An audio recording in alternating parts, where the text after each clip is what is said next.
Okay, let's go over our Unit 4, histology. This picture is showing you a section through the lymph node, and we can see all of these dark staining lines here. Those are reticular fibers.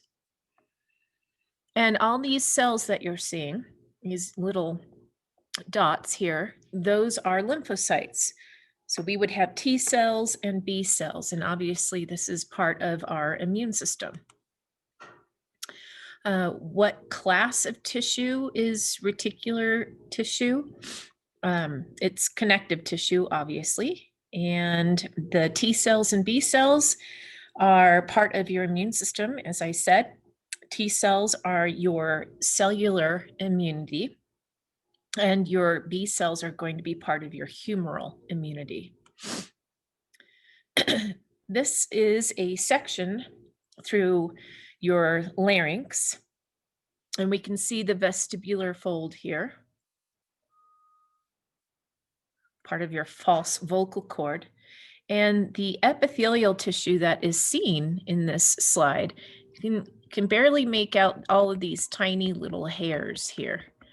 Well, this is pseudostratified ciliated columnar epithelium, which lines a lot of your air passageway, certainly your larynx and down into the trachea. And then over here, all of this stuff here in purple is hyaline cartilage. And we remembered that chondrocytes are living in lacunae. So we can see the cells living in the lacunae here. And I think that's about it for the larynx. The functional importance of hyaline cartilage. I mean, we've had this before. This goes back to chapter 6. It provides support, gives some flexibility as well. And then let's see, the pseudostratified ciliated epithelium, pseudostratified ciliated columnar epithelium, its importance is that it helps trap particulate matter, and the cilia sweep the particulate matter up, and then we swallow it. That's your mucociliary escalator. And here we see a section through the lung. We are seeing this large structure here that is a bronchiole. And then this structure here is a blood vessel. You can actually see some of the red blood cells inside of it. And then all of these individual units here, those are alveoli. Those are your air spaces. And the epithelium that surrounds the alveoli is simple squamous epithelium, and it provides the smallest total distance to allow the most rapid diffusion for gas exchange.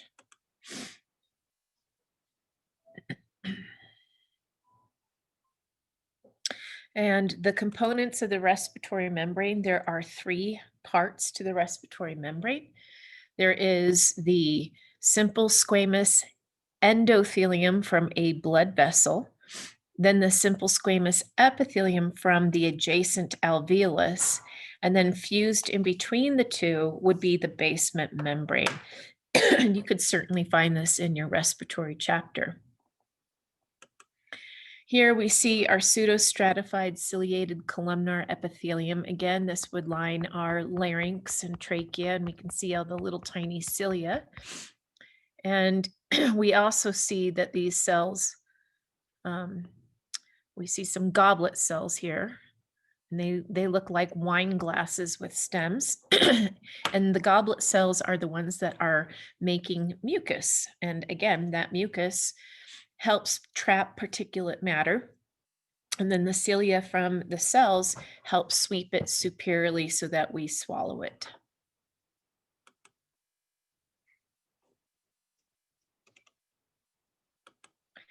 So now we're getting into skin. And you're seeing over here with the bracket a dermal papilla.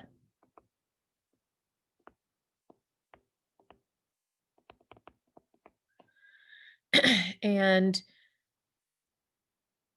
this part here is going to be quite a few layers of your epidermis, like your stratum basale, spinosum, etc. The layer up here is the corneum. It consists of mostly dead keratinocytes. And then the tissue that you're seeing down here in the dermal papilla would be loose areolar connective tissue. So that is what I think I've answered all of these. Where are you in the body? We're in skin. The tissue at the end of the pointer, well, the stratum corneum is at the end of one pointer. It is the epidermis is stratified epithelium in general, and the functional importance of stratified epithelium is that it helps resist friction and it's highly regenerative. And about the other pointers, the dash pointer and the dotted pointer, again, the dotted pointer is pointing to the stratum corneum. And then the hyphen, this pointer down here, whatever you want to call it, hyphen dotted pointer, like I said, is pointing to loose areolar connective tissue that would be found in the dermal papilla.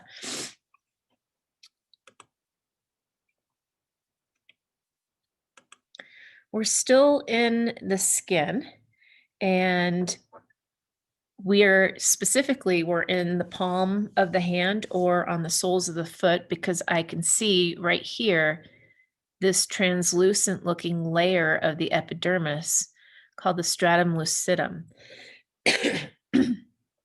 Again, this entire layer is the epidermis. And then this part up here is going to be part of the dermal papilla, and it has loose areolar connective tissue.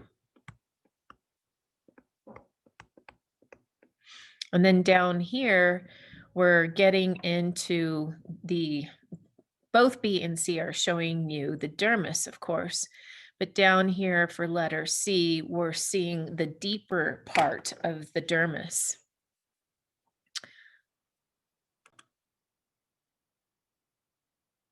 So this loose areolar connective tissue would be part of the papillary layer.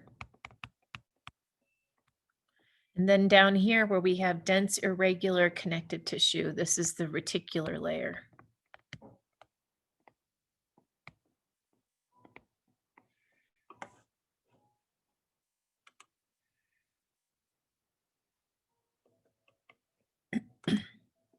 We are still looking at a slide of skin. Specifically, this cauliflower-looking structure here is a sebaceous gland.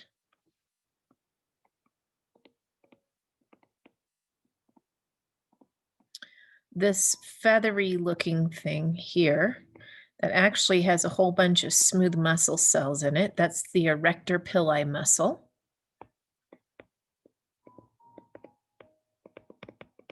And this is what makes your hairs stand on end when you get goosebumps. And we're seeing other little pieces and slices of the erector pili muscle in other places of the skin here. Let's see. So again, the erector pili are made of smooth muscle. Smooth muscle, of course, is involuntary. And let's see, what else? What structures at the end of the dashed pointer? I am not seeing a dashed pointer. Let's see. All of these slides, the question comes after the slide. So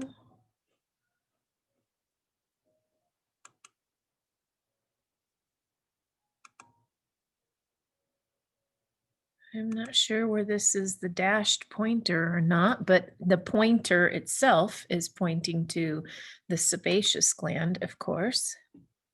The red pointer I already told you is the erector pili muscle. And the sebaceous gland, well, the sebaceous gland is going to release secretions. It's not a sweat gland, it's an oily gland, and it is associated with a hair follicle. And oftentimes the duct of the sebaceous gland can get clogged, and then the sebum inside gets oxidized, and that's when you get your gets infected as well, and that's when you get your pimples or your blackheads. So here is a picture of a hair follicle. And then down here is actually the papilla of the hair follicle down at the end of the solid pointer there.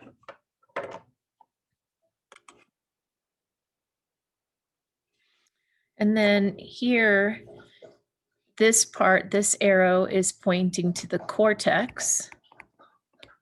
And then the dotted arrow is pointing to the medulla of the hair. Down here, this region is the bulb. And like I said, this little thumb-looking structure is the papilla of the hair. And that's where we find a lot of the mitotic cells that are going to regrow a hair if the hair is actually lost from this follicle. This is still a section of the skin. Specifically, this entire structure is a sweat gland, a true sweat gland, an eccrine sweat gland.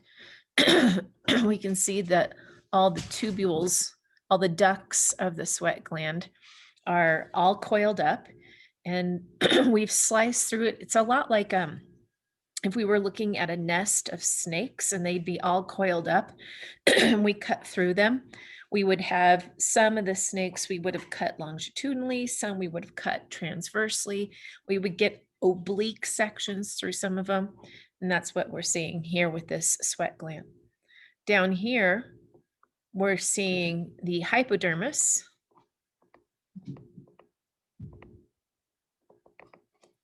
And specifically, the hypodermis has adipose tissue.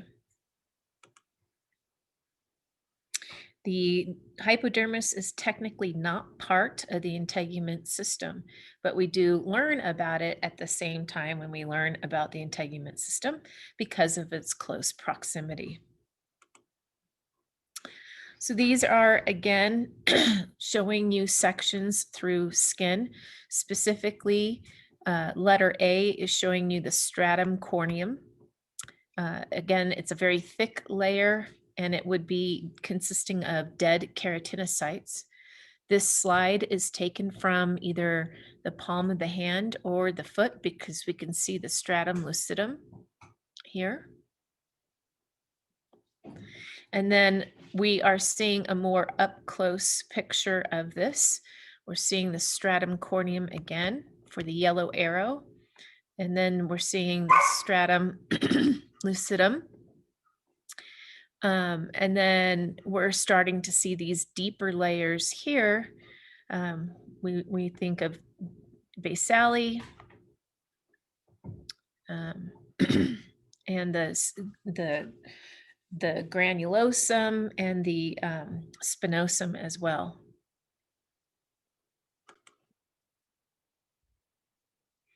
So this is, in the red one, we have this stratum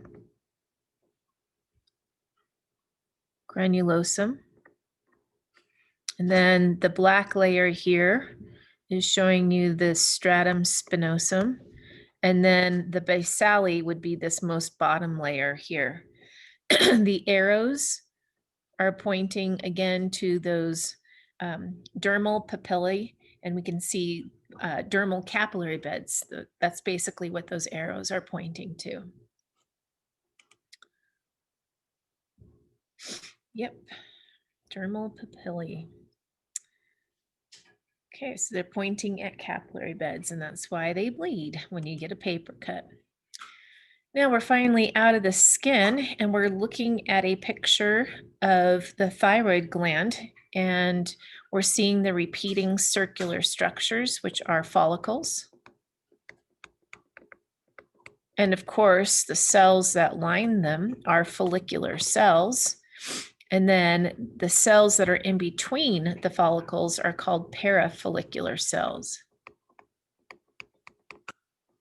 And I'll remind you, the parafollicular cells are going to make calcitonin, which is important for regulation of calcium deposition in bone. And the follicular cells that surround the follicles are responsible for making thyroid hormone. Specifically, the follicular cells make a glycoprotein precursor called thyroglobulin, which then goes into the colloid. And there we have iodide that's attached to it, as I told you about in lecture.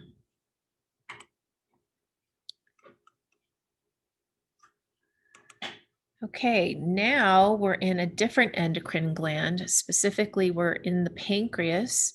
The pancreas is both exocrine and endocrine. Its exocrine function is the majority of it. About 98% of the pancreas is exocrine in function. And what I've just highlighted up here at the top of the slide is the pancreatic duct, where digestive enzymes and bicarbonate-rich buffer are secreted through that duct and then end up in the duodenum. Only about 2% of the pancreas is endocrine in function, and these structures that I'm circling in yellow are islets of Langerhans, or pancreatic islets. And there are different types of cells that are there. There are alpha cells and beta cells, F cells. And in lecture, I told you about the alpha cells releasing glucagon and the beta cells release insulin. Now, this solid pointer here in the middle of the screen pointing to all of this area is pointing to the acinar cells of the pancreas, which are responsible for making the digestive enzymes that I had just talked about that are released in the pancreatic duct, shown at the top of this picture.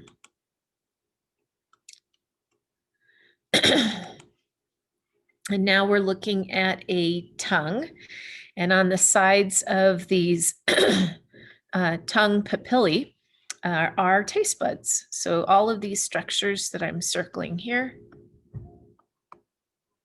are taste buds. And you have different papillae. You have fungiform papillae, you have veillate papillae, and we just want you to know that this slide is taken from the tongue, and those structures on the side of the papillae are the taste buds. What kind of epithelium would be in your mouth, on your tongue?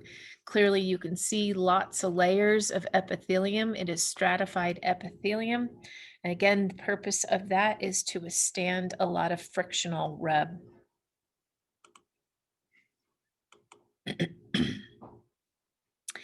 These 3 slides are taken from your salivary glands. You have 3 of them. There is the parotid gland, the submandibular gland, and the sublingual gland. We just want you to know them collectively as they're taken from salivary glands. We don't ask you to identify which of these is the parotid versus submandibular versus sublingual. They do look different, but they do have some common structures. What I'm circling here are ducts. They are lined with simple cuboidal epithelium. Here are some ducts up here. And that's where the saliva comes out. The parotid gland is considered to be mostly a serous gland, where it's producing the digestive enzyme, the salivary amylase. The sublingual gland is considered to be releasing secretions that are more of the mucus type. And that's part of the reason why when you go to the dentist, they oftentimes are scraping a lot on these lower teeth, trying to get them clean. And it's because of the sublingual gland releasing this mucus like saliva, not very watery like the parotid. And then the submandibular is a mixture between the two.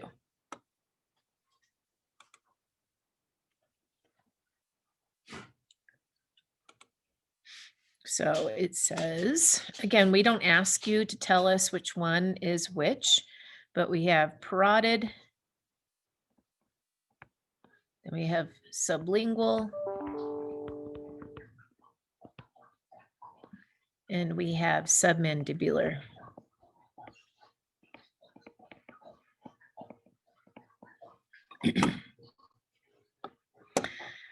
Here is, again, another close-up of a salivary gland.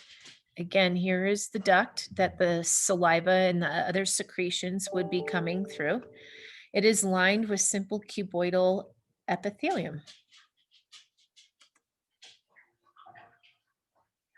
And what is the importance of cuboidal epithelium? You learned from your tissues lecture that whenever we see cuboidal epithelium, this means that the cells have a lot of surface area and protein machinery to generate secretions and basically release them. So they have a lot of cell surface area for membrane transport. Okay, now we're in the digestive tract, and there are all of these layers of the digestive tract, and we're going basically from the lumen, which is where the A is, to this connective tissue out here. So this is the lumen where you would have your food. And these layers, I think there's 7, 1, 2, 3, 4, 5, 7 layers are also discussed in your GI system lecture.